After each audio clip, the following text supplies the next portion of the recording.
Imagine por um instante a cena. Um exército vitorioso, no auge de seu poder, tinha uma missão clara, uma ordem divina para varrer seus inimigos. Eles lutaram, conquistaram, avançaram, mas então pararam.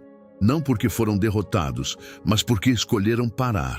Uma decisão, um único passo em falso que ressoaria por gerações, moldando o destino de uma nação inteira e revelando uma verdade dura. A obediência parcial nunca é verdadeira obediência. O que acontece quando você não termina o que Deus mandou? A história de Juízes, capítulo 1, é um espelho implacável para essa pergunta. E o preço foi mais alto do que poderíamos imaginar. Mas essa não é apenas uma história antiga de um povo distante. É um eco que reverbera em nossas próprias vidas, em nossas próprias batalhas e em nossas próprias escolhas diárias. Quantas vezes começamos algo com grande paixão, com a convicção de que é o certo a fazer, e depois, por comodidade, medo ou distração, deixamos o trabalho pela metade? Quantas vezes a voz de Deus nos chama para uma ação decisiva e nós respondemos com uma obediência fragmentada? Neste vídeo, vamos mergulhar nas profundezas de Juízes 1, desvendando não apenas os fatos históricos e as curiosidades bíblicas por trás daquela falha colossal, mas, acima de tudo, vamos entender como essa narrativa milenar se conecta diretamente com você hoje. Prepare-se para desvendar as armadilhas da obediência incompleta e o verdadeiro custo de não terminar o que Deus manda. Deixe seu like e inscreva-se no canal para não perder nenhuma das nossas reflexões que buscam entender a palavra. A história que vamos desvendar começa num período de transição, um momento crucial na história de Israel. Josué, o grande líder que sucedeu Moisés e guiou o povo à terra prometida, já havia morrido. Seu legado era imenso. A conquista de Canaã havia começado e as tribos israelitas haviam, em sua maioria, estabelecido suas possessões iniciais. O vácuo de liderança era palpável, mas a promessa de Deus ainda ressoava forte. A missão era clara, dada pelo próprio Deus: expulsar completamente os cananeus de suas terras, pois sua idolatria e práticas abomináveis corromperiam o povo de Israel. Era uma questão de santidade e de preservação da fé. Com a morte de Josué, surge a pergunta: quem agora tomaria a frente para dar continuidade à obra?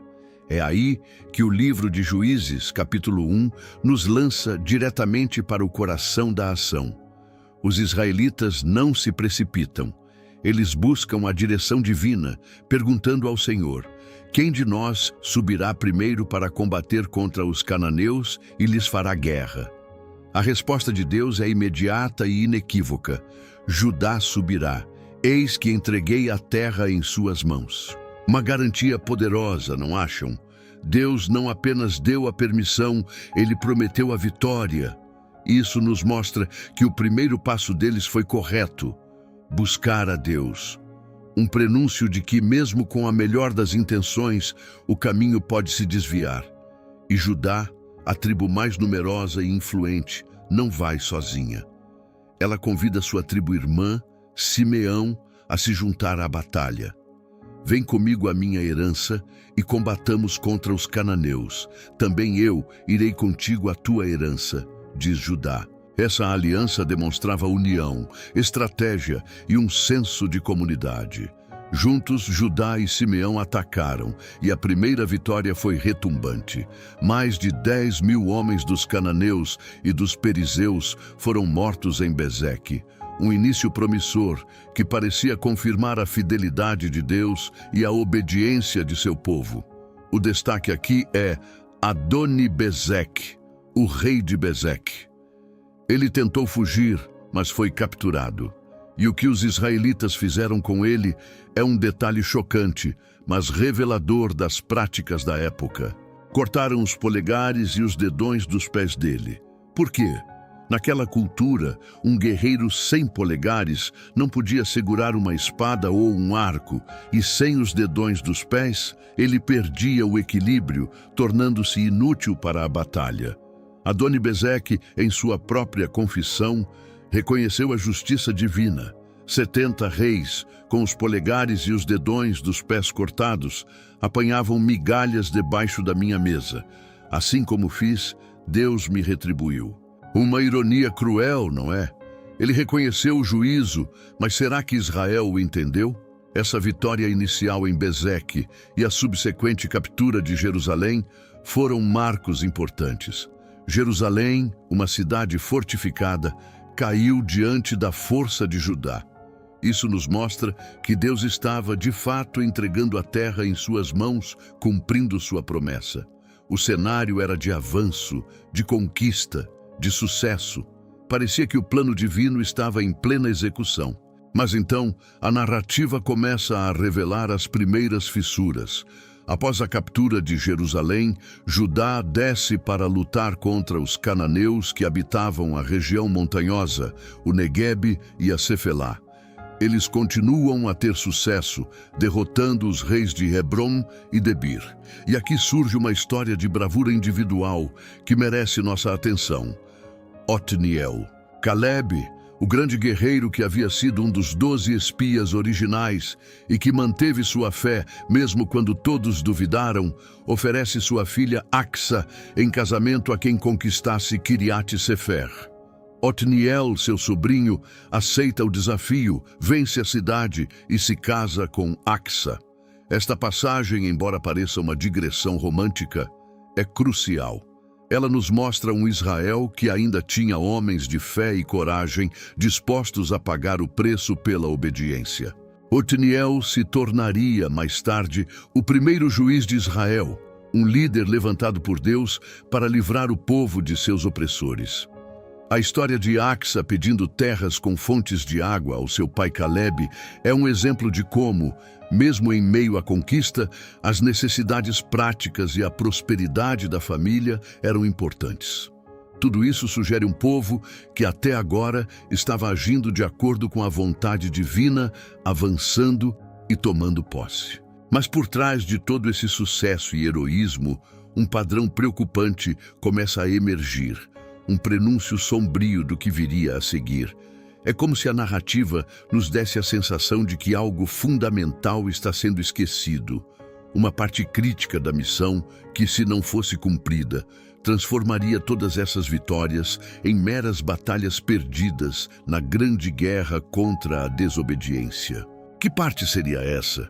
E por que um povo tão abençoado e vitorioso começaria a tropeçar justamente quando mais parecia estar no caminho certo? A resposta está nos detalhes que muitos ignoram, nos pequenos mas que mudaram tudo. E é exatamente aqui, no versículo 19, que a narrativa de Juízes 1 dá uma guinada dramática, apresentando o primeiro e mais doloroso mas. Após toda essa série de vitórias impressionantes, a Bíblia nos diz: "E o Senhor estava com Judá e expulsou os moradores das montanhas, porém não pôde expulsar os moradores do vale, porquanto tinham carros de ferro." Pare um instante para absorver isso. O Senhor estava com Judá. A presença divina, a garantia de vitória, estava lá. Eles haviam derrotado reis, tomado cidades fortificadas, mas de repente se deparam com um obstáculo que parecia intransponível: os carros de ferro. Carros de ferro, na antiguidade, eram a arma mais avançada tecnologicamente. Eram carros de guerra puxados por cavalos com lâminas e armaduras de ferro, capazes de devastar infantarias e cavalarias. Era o equivalente aos tanques de guerra daquela época.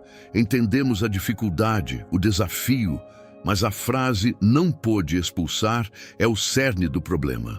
Não pôde ou não quis tentar o suficiente, confiando plenamente no Deus que estava com eles. Lembrem-se, este é o mesmo Deus que dividiu o Mar Vermelho. Este é o mesmo Deus que fez as muralhas de Jericó caírem com o som de trombetas e gritos.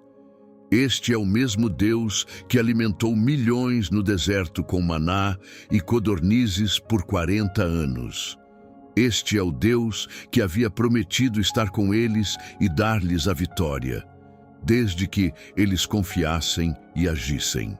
Então, como é possível que, de repente, por causa de carros de ferro, a Bíblia diga que eles não puderam? A questão aqui não é a capacidade de Deus, é a percepção da capacidade de Deus pelos homens e a vontade deles de agir de acordo com essa capacidade. Os carros de ferro eram, sem dúvida, uma ameaça formidável. Eram símbolos de poder militar, de tecnologia avançada, de uma superioridade que, aos olhos humanos, parecia esmagadora. Eles representavam o que para nós hoje seriam barreiras financeiras intransponíveis, problemas de saúde incuráveis, vícios enraizados, relacionamentos tóxicos que parecem impossíveis de romper. Mas a pergunta que ressoa é: se o Senhor estava com Judá, como poderia haver algo que Judá não pudesse fazer? A presença de Deus por si só não remove a nossa responsabilidade de agir, de confiar, de perseverar. O não pôde aqui é uma confissão humana de limitação que, ironicamente, limita a ação divina através deles. É um momento de fraqueza, de dúvida, de uma visão mais focada nos carros de ferro do inimigo do que no poder do Deus que os liderava. É o primeiro grande tropeço, a primeira falha clara na missão de completar a erradicação dos cananeus da terra prometida. E este mas de Judá não é um incidente isolado, mas o prenúncio de um padrão doloroso que se repetiria com consequências devastadoras. Pense comigo. Quantas vezes em nossas vidas cristãs nós nos deparamos com nossos próprios carros de ferro?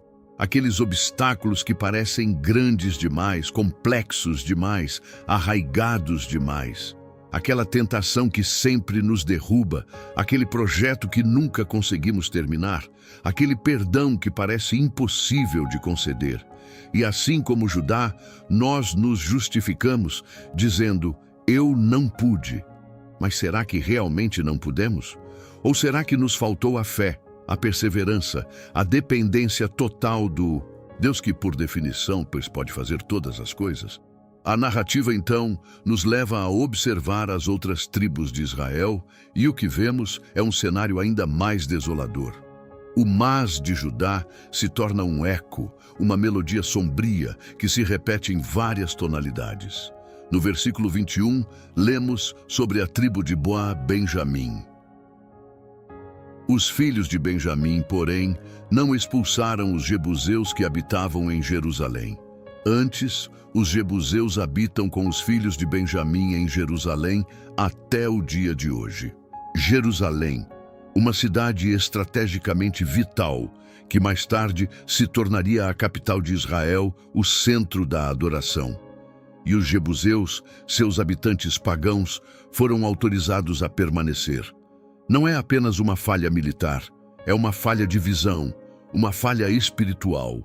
Deixar um foco de resistência tão importante no coração da terra prometida era um convite para problemas futuros. E a frase "até o dia de hoje" não é apenas uma nota histórica, é um lamento do autor, mostrando que essa falha, e a frase "até o dia de hoje" não é apenas uma nota histórica, é um lamento do autor, mostrando que essa falha não foi corrigida, que aquela semente de desobediência continuou a gerar frutos amargos por gerações.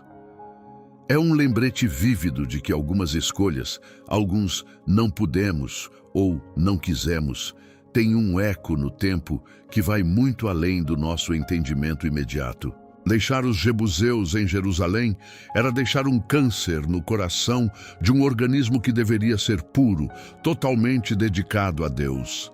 Pense nos jebuseus como aquelas influências mundanas, aqueles hábitos velhos, aquelas amarras emocionais que insistimos em manter bem no centro da nossa vida santa, da nossa Jerusalém espiritual. Não os expulsamos, não os confrontamos. E por quê?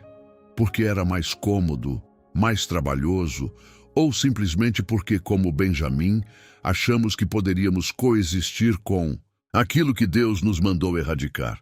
E o que acontece quando o povo de Deus decide apenas conviver com o inimigo?